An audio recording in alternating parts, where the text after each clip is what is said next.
ابھی تو پتہ چلے گا، عمر بتائے گا حسین کون ہے، سمجھ آئی نا، اور اہل بیت بتائیں گے کہ حضرت عمر کون ہے۔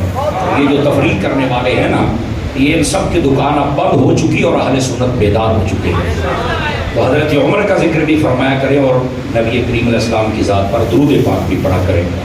مجھے جو عنوان دیا تھا وہ یہ تھا کہ صحابہ کرام علیہم رضوان کی شان اقدس اور نبی پاک علیہ السلام کی پیاری پیاری اہل بیت اطہار آپ کی شان اقدس ہمارے سامنے عرض کی جائے۔ میں سبق سناتا ہوں آپ حضرات کو، لیکن ابتداً کچھ باتیں یاد رکھ لیجئے۔ اللہ نے قرآن مجید برہان رشید میں ارشاد فرمایا رضی اللہ عنہم ورضوا عنہ، فرمایا اللہ ان سے راضی ہے۔ یہ جو ہم کی ضمیر ہے، علماء نے لکھا کہ اس سے مراد نبی کریم علیہ السلام کے تمام صحابہ کرام ہیں۔ اللہ نے اعلان کر دیا کہ میں ان سے راضی ہوں، اور فرمایا ورضوا عنہ، اور یہ سارے کے سارے اپنے رب سے راضی ہو گئے۔ اب یہاں پر بات بڑی قابل غور ہے۔ سب سے پہلے یہاں پر نا صرف صحابہ کی بات ہوئی، بظاہر اہل بیت کی نہیں ہوئی۔ یہ لوگوں کی بس بعض لوگوں کی کم علمی ہے کہ وہ کہتے ہیں کہ جب صحابی کی بات آئے تو سمجھو اہل بیت کی نہیں ہوئی، یہ غلط فہمی ہے۔ اصل علمی بات یہ ہے کہ جب یہ کہا جائے کہ ہم صحابہ کی شان بیان کر رہے ہیں یا یہ شان صحابہ کا جلسہ ہے، اہل بیت آٹومیٹک اس لفظ میں ہوتے ہیں۔ آپ کہیں گے وہ کیسے؟ وہ اس لیے کہ جو صحابی ہوتا ہے وہ پہلے صحابی بنے گا تو پھر وہ نبی کی اہل بیت میں آئے گا۔ جتنے بھی نبی کے ساتھ خونی رشتہ رکھنے والے لوگ ہیں ان کی بات کر رہا ہوں۔ اگر وہ کلمہ نہ پڑھے، صحابی نہ بنے، تو وہ اہل بیت میں آ سکتے نہیں۔ تو جب انہوں نے کلمہ پڑھ یا صحابی بن گئے، تو جب یہ کہا کہ سارے صحابہ عظمت والے ہیں تو ان کی شان بیان ہوگی کہ نہیں ہوگی؟ لیکن اس کے باوجود علماء کہتے ہیں چونکہ فتنوں کا دور ہے تو اس واسطے جب لفظ بولا جائے نا تو لوگوں کو بولنے کا موقع ہی نہیں دینا۔ نبی پاک کے صحابہ کا لفظ بھی کہو اور ساتھ میں اہل بیت کا لفظ بھی کہو تاکہ کسی کو موقع ہی نہ ملے۔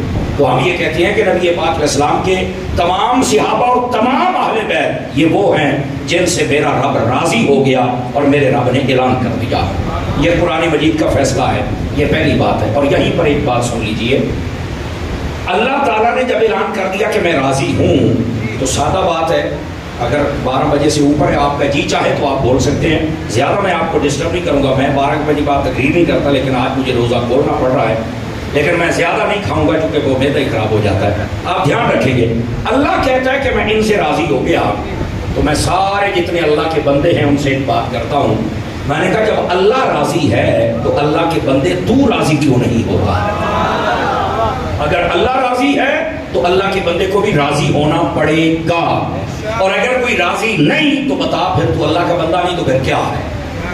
سمجھ آ رہی ہے؟ اللہ کے بندے بنو، جب اللہ راضی ہے تو پھر اللہ کے بندوں کو بھی راضی ہونا چاہیے۔ یہ یاد رکھ لیجیے، یہ قرآن کا فیصلہ ہے، اس میں کوئی دوسری بات نہیں ہے۔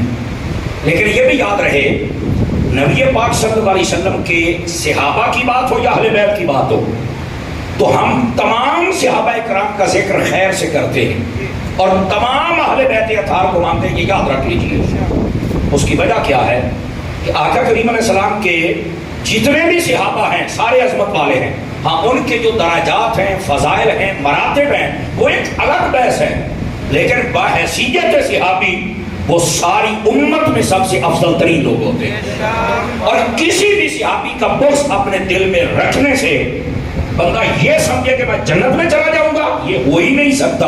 وہ بندہ برباد ہو جائے گا، اور ان کے پھر منہ دیکھا کرے، منہ سے پتہ چلتا ہے کہ ان کے اندر کتنا گند بھرا ہوا ہے صحابہ کے بارے میں۔ اسی طرح جب حضور کی اہل بیت کی باری آئے تو پھر من پسند کی شخصیات نہیں چلے گی، 2 4 5 10 11 12 14 پر ایک کام نہیں۔ سیدی اعلیٰ حضرت نے فرمایا جب حضور کی نسل پاک کو ماننا ہے تو پھر یہ کہنا ہے تیری نسل پاک میں ہے بچہ بچہ نور کا، آقا تو ہے عین نور، تیرا سب گھرانہ نور کا۔ پھر ایسے ماننا ہے۔